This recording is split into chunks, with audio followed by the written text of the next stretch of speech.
Karthika, hello. Very nice to see you here today. Looking forward to our recording. We've spoken with you a few times about imposter syndrome, about the psychology behind it. We both come from background in organizational psychology, and you bring in this amazing experience working at startups with very high-performing teams and understanding how important this subject is. And I've always found our conversations very insightful, and we both agree with you at some point that it will be really valuable if we share our conversation, this recording, with others. Yeah, I'm so excited to speak about this. Not only because I can honestly admit I suffer from imposter syndrome, but because of the subject as a whole is such an important one for organizations at the moment. And as you said, I'm very excited because I think this affects an organization from day one when they're starting up and looking for employees, but also when they're at IPO level and selling their business on. It's very important, and it's a real culture growth point for me. So I'm excited. Yeah. Thank you for having me on. Thank you for joining. And can you tell us a little bit about yourself before we jump in? Yeah, so I'm the head of people and talent at Airfinity. I joined a couple of months ago, but I've been working in sort of small SMEs, sort of, startup to scale up is my bread and butter, I would say, especially that scale up way. And what I've been really doing is educating people on foundational processes. So that's what I fundamentally bring to the table, is building the culture, the fundamental processes and the foundational processes to run a really great organization and to have great productivity and to have an environment where people want to work and people want to be there every day and be present. And that to me is just what I do on a day-to-day basis, really. Nothing too special, but I do enjoy my job. Yeah, and what you mentioned there about making sure that people enjoy their job and you enabling them to do that, that really also reflects what I do in my work as a founder and director of my company, Business Purpose. And as an organizational psychologist, I really care about the fact that most of us spend at least 1/3 of our lives working. And we do want to make sure that 1/3 of our lives at least is spent with purpose, that we feel fulfilled, and that we really enjoy what we're doing. So I help professionals with one-on-one career coaching, life coaching, helping them understand what sort of things they want to do with their life. And I also work with companies of different sizes and at different levels to make sure that their teams, their managerial and leadership teams know how to communicate effectively and how to ensure that they're delivering top employee experience and have amazing cultures as they're working towards their company's goals. Karthika, I'm really looking forward to our conversation together. And to begin, so during our previous conversations about the subject of imposter syndrome, we mentioned this important point that so many people experience it, and so many people sometimes may not know what is it that they're experiencing and how to deal with it. So when we talk about imposter syndrome, I think it makes sense to define it as a set of negative emotions, negative thoughts experienced because of feeling that one is out of place, because someone is worried that someone may tell them, hey, and who are you to be on this team? And who are you to be on this call? And who are you to this and that? And sometimes it's in our mind, but it really affects the well-being of so many individuals. Can you share a little bit about what are your thoughts about it and the prevalence of it? Yeah, so I mean, when we look at especially scale-ups businesses, they're fast-paced, they're, how I would say, millennial focused. half the time, because you want to build your business on talent, especially that runs, not walks or is too strategic, for instance. So a lot of millennials and a lot of people starting up in their careers, especially, and now Gen Z, are sort of getting into a position where they're moving into startup environments. Some startups aren't run very well and don't have the foundational processes, and their culture isn't built just quite yet. So what I would say specifically is that when your culture isn't built quite yet, it can become a place where your thoughts of, can I be here? Do I have the ability to be here? Do they appreciate the work that I'm doing? Because there's a lack of recognition in a lot of companies that are building so quickly. So the prevalence is high because especially if you're young and this is your first job in a startup environment, imposter syndrome seems to happen quite a lot. And it can happen from childhood all the way into the working world. And it's, as you said, people don't notice they're having it. So they're having these sort of negative thoughts of, do I deserve to be on this call? My manager or my CEO has told me, like, you know, I'm not that great, do it this way, kind of thing. I thought I was the expert here, but they've just told me how to do it a completely different way, and something that I don't know how to do. And a lot of the time is, I don't know how to do it. In a startup, that's what you face. You don't know how to do it. You're wearing so many hats that you end up coming into a position where you don't know how to do something. And it doesn't mean that you are not capable of not doing that thing. And I think that's where this imposter syndrome actually lies a lot of the time in organizations. And that's why it's still such a thing, because we're not talking about it. We're not talking about these negative, you know, thoughts of, do I deserve it?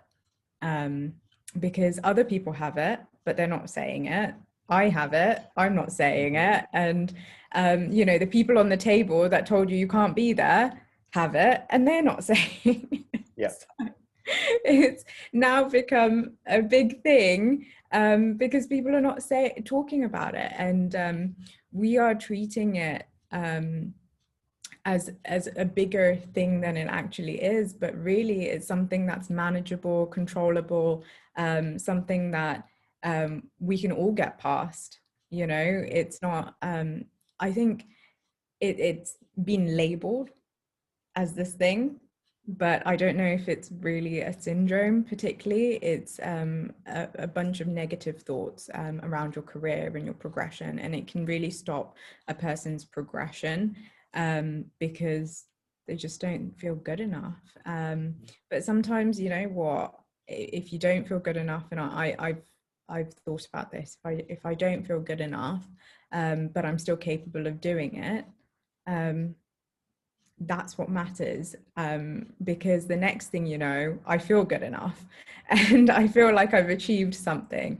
And the thing is, if you're in an organization that doesn't recognize you, know that their culture might pivot, might change in the long run, especially after the scale up transition. So just get past that moment. Really think about yourself as the expert. You're making the impact in your organizations as well. But yeah, that's why it's still a thing. Yeah, absolutely. You're mentioning so many important points there about the startup environment and how everyone has to wear those sort of different hats. And sometimes also people may have this fancy title in a startup. They're a team of 3 people, but they are called CEO or something very big, and they want to like, oh my God, I'm a productivity ninja guru, marketing expert, VP. And like, what do I do with that? And sometimes it's the sort of deeper ingrained thoughts about it. And when you were talking about the fact that so many people experience it, and in fact most people in the room experience it, really comes to mind this little anecdote, this little thing I once observed. So at one point during with my previous employer, I worked in a team of organizational psychologists, and one time we were having this conversation about different research we've been reading around our discipline, and someone mentioned, "Hi, do you know there was this study that found that about 80% of people at some point in their life experience imposter syndrome?" And then someone's made a great point. They said, "Well, if 80% of people experience it, then that's no longer a syndrome. Then that's a perfectly normal human thing to experience, to feel incompetent every now and then. Maybe those 20% of people who are confident all of the time, maybe they're overly confident and good on them, or maybe they're not." You need to measure them, right? Yeah, right. Or maybe they're not stepping outside of their comfort zone enough. Who knows? But what's really important here to understand is that just because we call it syndrome in general, or for the purposes of this particular conversation, just because someone labels it syndrome, and just because it brings up that sense of negative thinking and a bit of anxiety, a bit of worry about one's standing in the society, in the team, in the company, doesn't mean that it's a bad thing. What it actually means is that a person is stepping outside of their comfort zone and learning. The reason why we experience something like that is that we as humans evolved over hundreds of thousands of years to feel part of our social circle, our tribe, our community, and that's just our brain telling us, "Oh, you may be overstepping right now. What if people around you don't like it? Oh, let's throw in a little bit of anxiety in there so that you feel a little bit worried." But our brains weren't built for the offices, the Zoom calls, the agile working environments, the and radical startups of today, right? Exactly. Our brains weren't built for that, and we're still adapting to that. And of course, our brains are trying to keep us a bit safer by saying, "Well, make sure you don't overstep. Make sure that you are doing absolute minimum to be part of the community and not more." But what it actually means is that we are trying to work outside of our comfort zone and achieve something, like startups do. Yeah, and you're pushing the button every day, and you're pushing that glass ceiling every day, you know. With a scale up, you'll find that, you know, there's obviously a transitional period where they're pivoting their culture, they're bringing in radical candor, but not doing it so well. So you get a lot of critics happening out there, and it's just a very common scenario because people don't know how to give feedback very well. You have younger managers in the startup scale-up environment with crazy titles like VP, and they've never managed a team before, and you always wonder what are they going to say critically about you, and it does put you on your back foot, and you do feel like you can't perform as well. That's a great one to go into. Yeah, absolutely. This culture of feedback, it's so important in fast-moving environment, in startups, in an agile environment, to always rely on failing fast, on giving feedback, on having the sense of open and honest feedback in a team. But not everyone may be on the same level of how prepared they are to take feedback or how good they are at providing feedback. And if they come in with a little bit of insecurity about their abilities, about their position in the team, in the company, about their job title, that's when that feedback can really hit them and make them experience that set of negative emotions that we're labeling as imposter syndrome. It's definitely a well-being aspect around this, because, you know, like a lot of companies are saying, you need radical candor, you need radical candor, we need to be a feedback, we need to be a performance-based environment with a lot of feedback from managers and one-to-ones.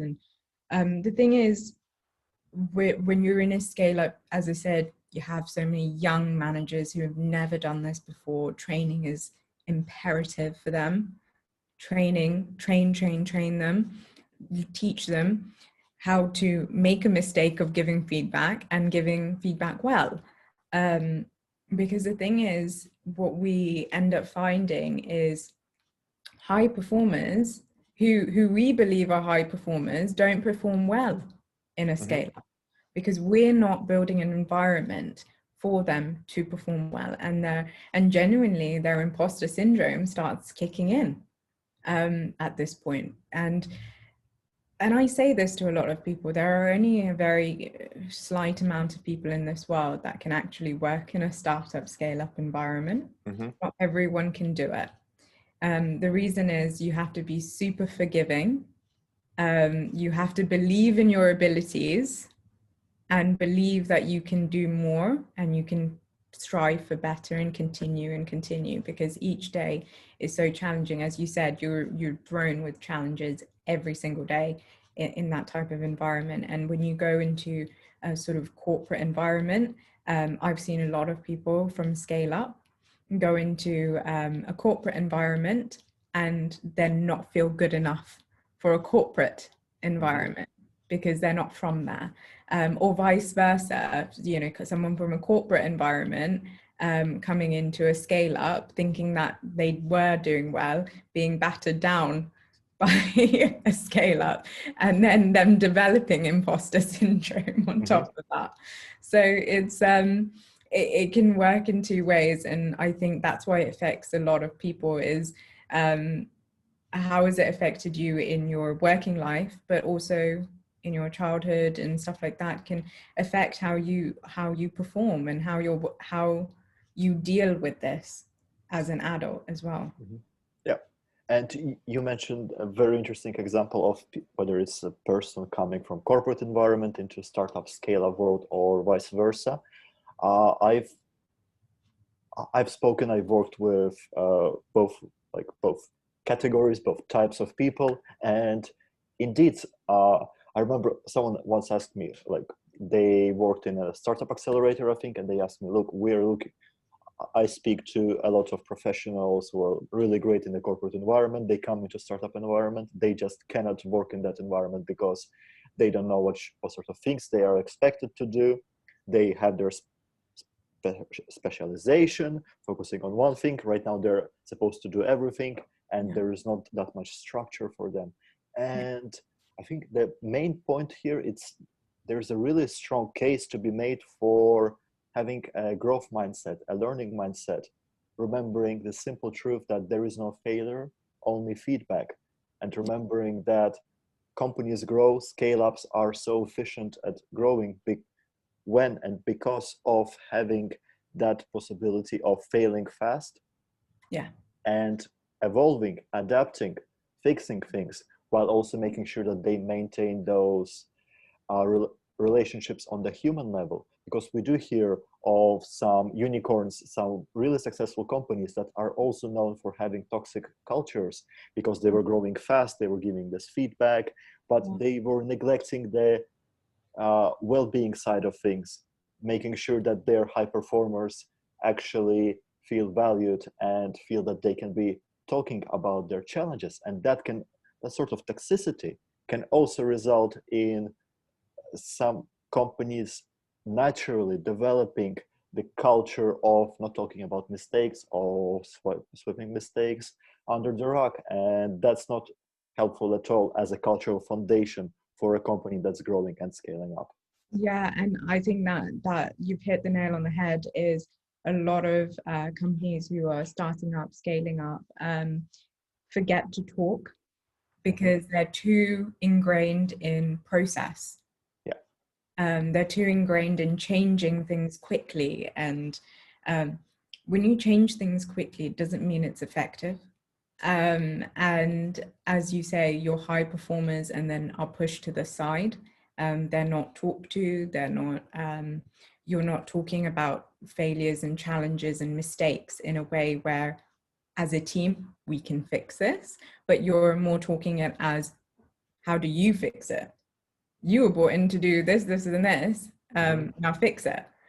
And that can seem very unstructured to a lot of people, and that can also cause a lot of anxiety, and can take a huge toll on your well-being. And obviously that can ingrain yourself into this imposter syndrome mindset of, maybe I didn't do my tasks very well because now I have these extra tasks to do, and maybe you know, when you think you did a good job, it's never entirely good enough for a scale-up startup, because they're growing exponentially. And I think it's not you specifically who has imposter syndrome. I think even an organization suffers from imposter syndrome. Like I think that's what it actually comes down to, is it's not just you as a person.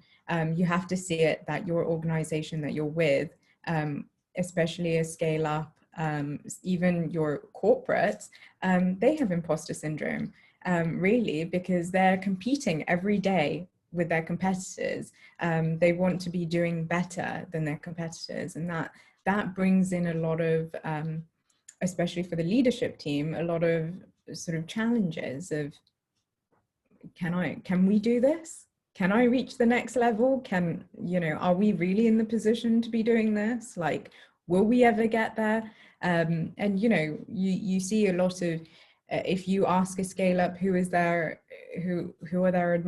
do they admire to be as a company? And where do they want to go? And they say, oh, I want to be just an example, I want to be a Facebook, you know, okay, but do you really think you can be a Facebook? Like, do you have to be a Facebook? And does you everyone have to be a yeah, and does everyone have to be that? And can you really be that? And to be successful, is that the height of success? Is it? Yeah. Like, is the height of success achieving some sort of high level and status and certain market dominance, or is it about actually fulfilling the purpose, the vision with which you're coming and serving your customers and your employees, your internal stakeholder, and your internal and external stakeholders in the best way possible? That's what it actually is about. But it is so easy to lose track of that, especially when you're in that sort of hamster wheel of trying to iterate and grow all the time because someone told you that you should be growing and iterating quickly.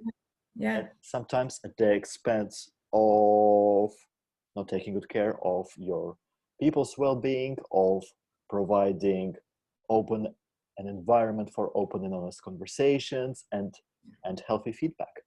And yeah, and this is exactly it. And I think companies forget their mission and where they're going, because they, you know, especially when you're a growing company, you have a lot of investors. Even when you're a corporate, you have investors in your ear, and you want to grow. And to grow, sometimes you make really tough decisions where your people aren't taken care of. And that can cost you. So I would say as an organization, you have to invest in your people. You have to invest in the culture you're trying to build, your mission you're trying to build, and invest in that well-being, because there's nothing more than investing in that, and investing in people's mindsets as well, because look, everyone is different. You and I both know, you know, in psychology, it's one thing, but you and I both know everyone is different. Personality-wise is different, and some people can be more affected by imposter syndrome than others, and how they show that to your organization is going to be very different. And it's important to acknowledge that everyone shows this differently as well. It's kind of like a symptom, right? You show a symptom differently. Like COVID, everyone has different symptoms. Imposter syndrome, everyone has different symptoms. So it's important to address those areas and know when someone is showing that, and showing that so clearly, and training your managers to know what that looks like for each and every individual.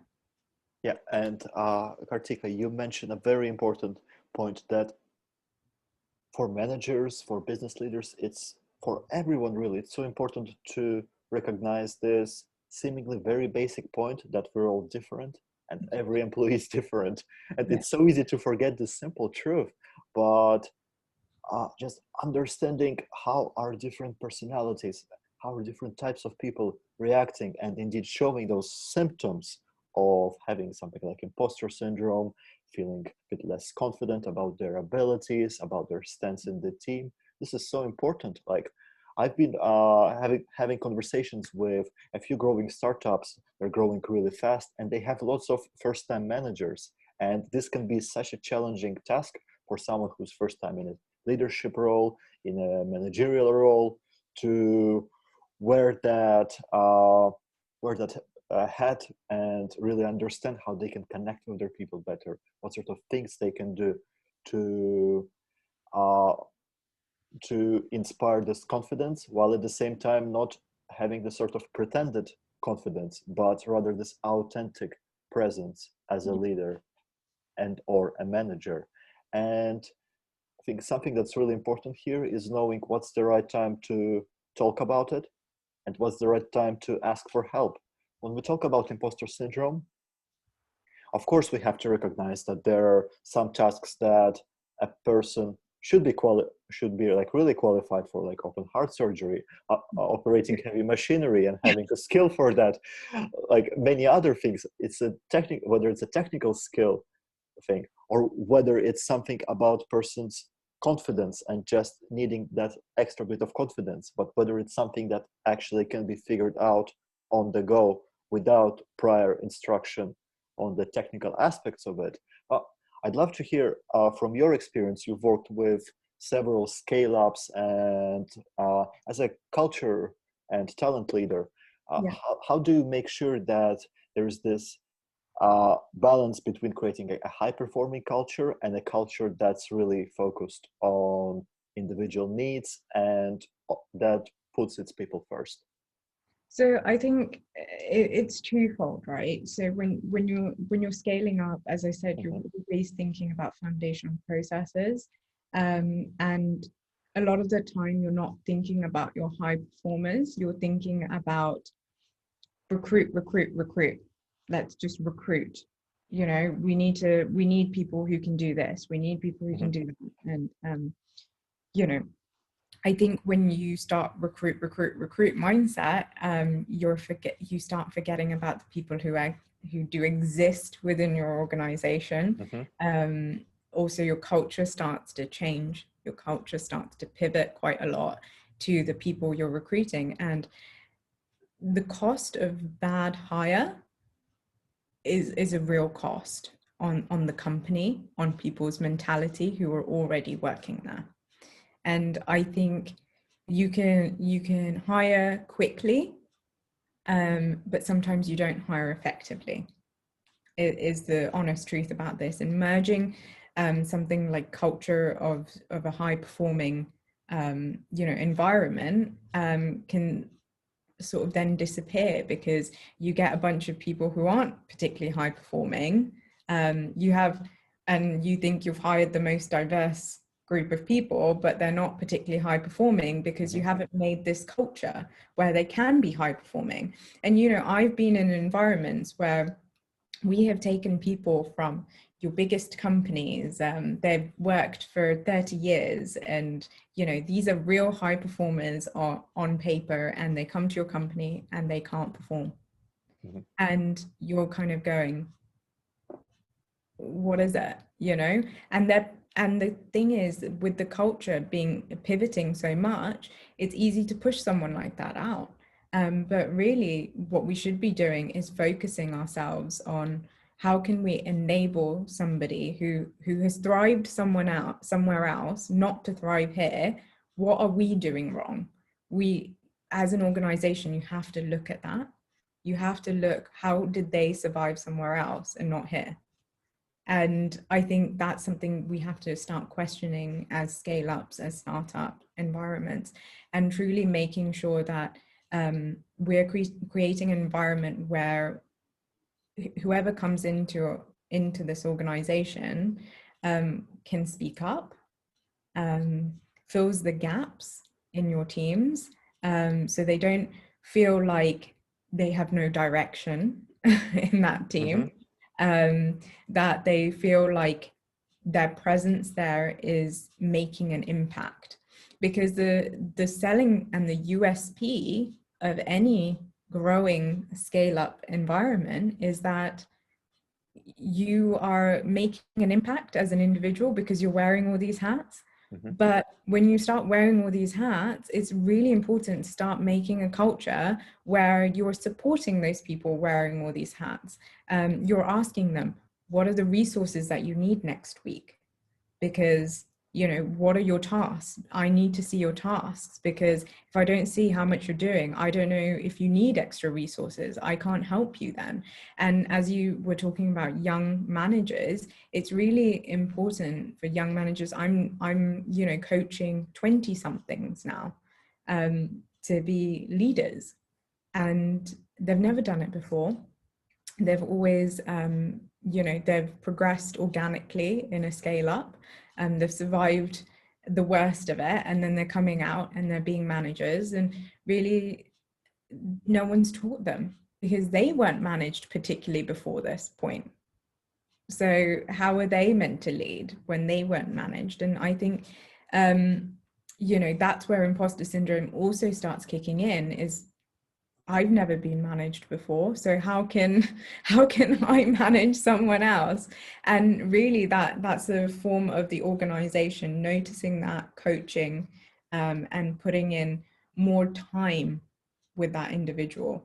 But you know, the last thing you want to do is not be in a collaborative environment, in a environment that's pivoting so much in culture. You have to be collaborative no matter what. You have to be collaborative. So the thing is, even if this person hasn't been managed before, there needs to be someone designated in the organization that understands this and that can run with it, that can help guide, coach, build managers. Because and I think it's a really good investment to invest in sort of learning and development early on, because that's what's going to build your organization and your next leaders, especially if you're one that is looking at organic growth. Yeah, absolutely. In my experience as a consultant, I worked with over 20 UK multinational companies on their people survey, their employee engagement survey. And something that I've seen is that exactly the themes that you're mentioning, the having an open and honest communication culture in the business, making sure that people feel they can talk to their manager about whatever's going on for them personally, professionally, and making sure that they get this sort of opportunities for learning and development, are all very important factors in affecting how likely the person is to stay with business, how likely they're to recommend the business, and how likely they are to really perform at their best and enjoy it, look forward to Mondays, so to say, when they work for an organization.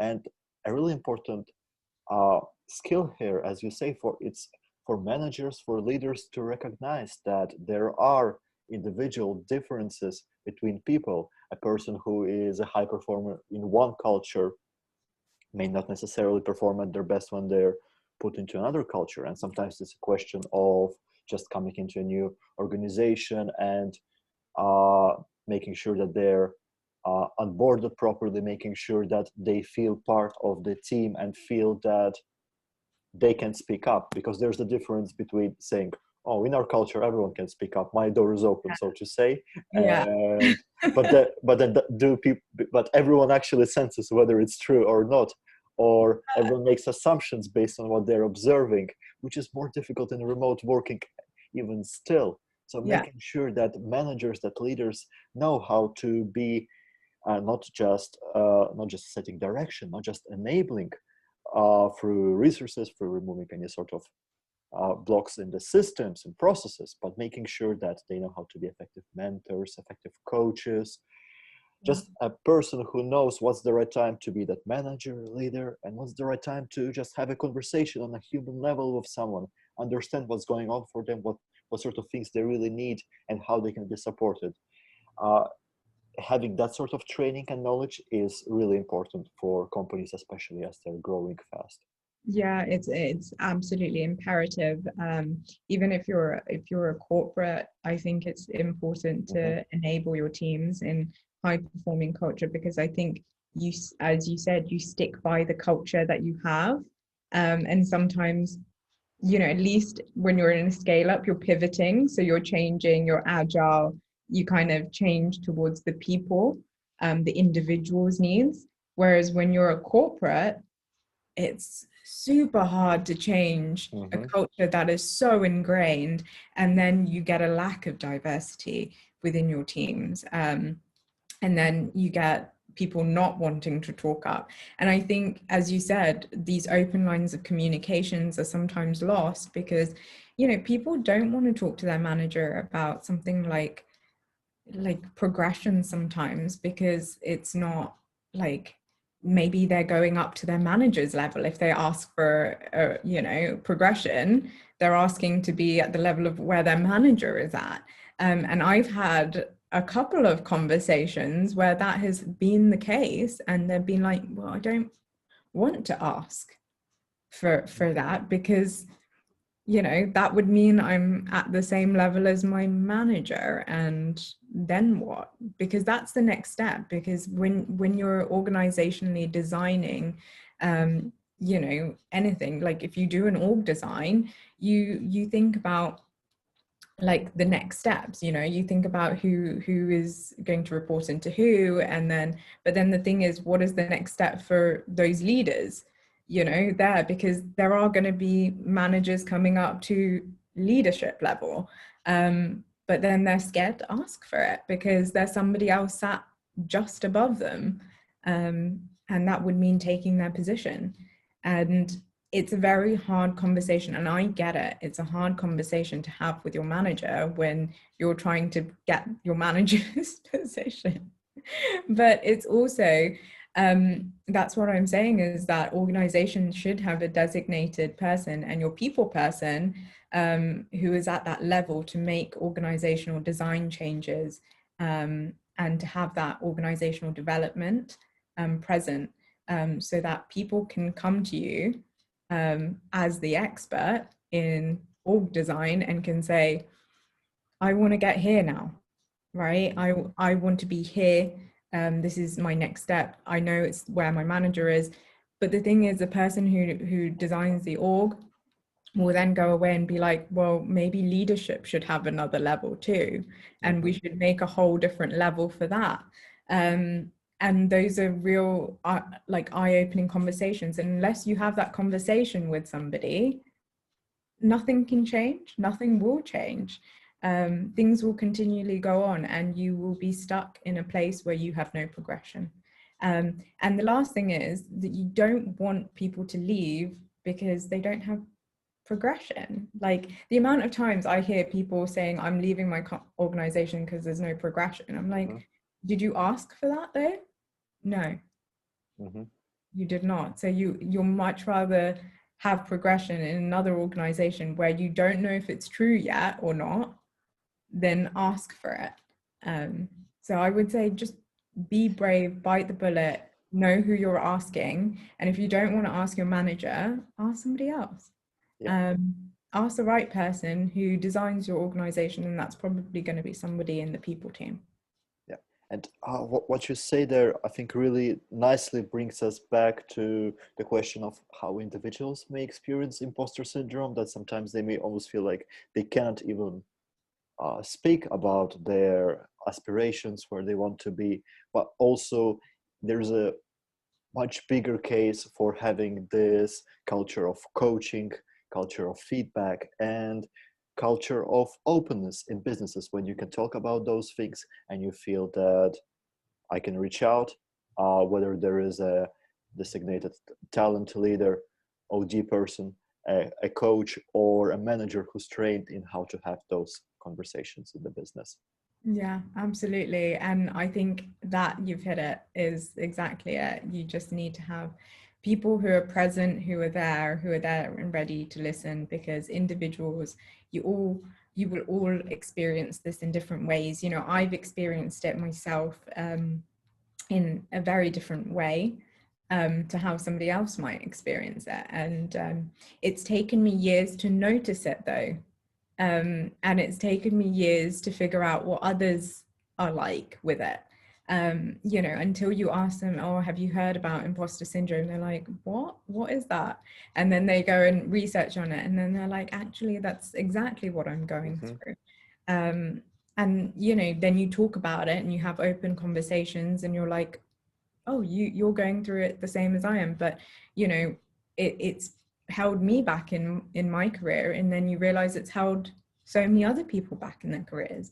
And there's nothing, you know, like, the thing is, when you start openly talking about it, it's when you can start fixing where, you know, you've seen someone else do it and they're telling you, like, I did it this way and this is how I got past it. And then you're kind of more encouraged and you're like, okay, that's exactly the thing I'm going through right now.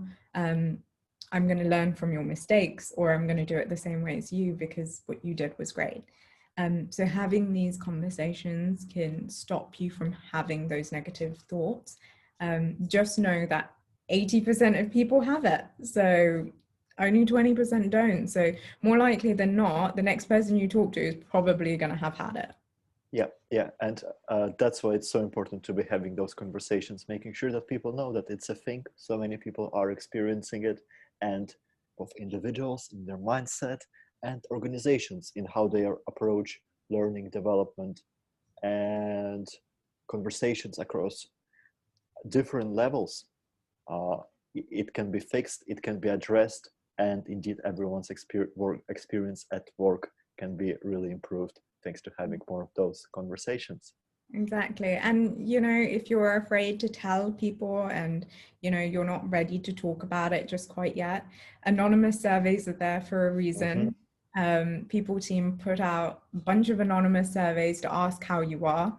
Why not write it in there? I have imposter syndrome, and see what happens next, and see and tell them, what are your symptoms? How are you feeling? Maybe put it so blatantly, bluntly on a survey, because it's anonymous. So, you know, if you say it, then they're going to start talking about it, you know, then they're going to address it. They're going to be like, look, somebody has come out with this, they have this, I need to sort of talk to everyone about it.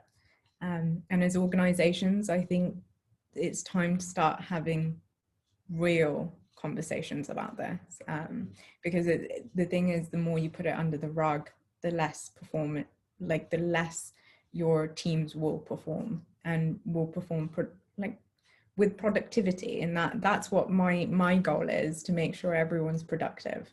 And that's exactly it. Karthika, thank you so much for joining me for this conversation. I feel there's so much we've spoken about today. I'm sure our audiences will find this insightful.